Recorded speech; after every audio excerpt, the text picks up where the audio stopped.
Theresa May has held peace talks with Brexit rebels who tried to topple her from number 10 just over a week ago, it has emerged. The PM invited rebel ringleader Jacob Rees-Mogg and other hardline Brexiteers to Downing Street and urged them as long-standing Conservatives to unite the party. And she even lent a sympathetic ear to Mr. Rees-Mogg as he complained about the negative press coverage his failed coup received. The peace summit was held 6 days after the dramatic plot to topple Mrs. May failed as she won the confidence vote by 200 to 117.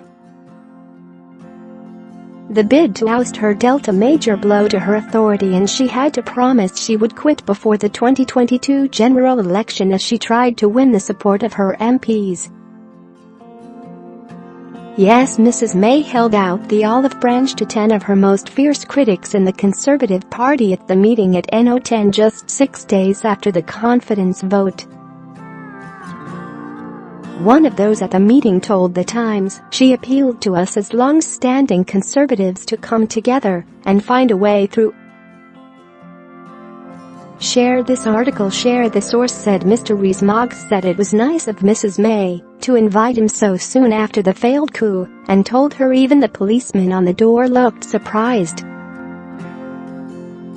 Mr. Rees-Mogg, leader of the European research group of backbench Tory Brexiteers, reportedly mentioned that media coverage of the coup had been negative.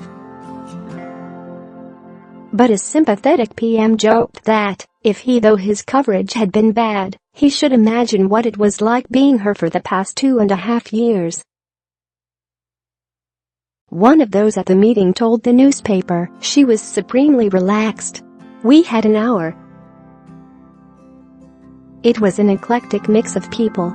At one point Mrs. May, the daughter of a vicar, remarked that the main difference between her and Mrs. Rees-Mogg is that she is a member of the Church of England, whereas he is a staunch Catholic.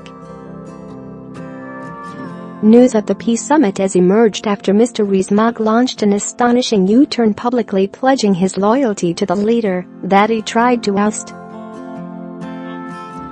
The MP for North East Somerset stood up in Parliament earlier this week to announce that he now does have confidence in Mrs. May, and he followed up the act of loyalty the following day by promising that he would never vote to topple a Tory government under the Fixed-Term Parliaments Act.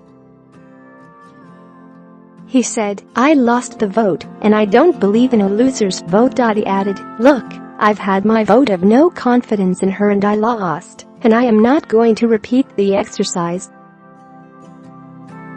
The Prime Minister is secure under the party rules for a year, but I think to try and rerun something when you have lost it is not reasonable. It is not democratic. His remarks were in stark contrast with the comments he made immediately after the confidence vote, when he toured the TV studios to demand that Mrs. May quit.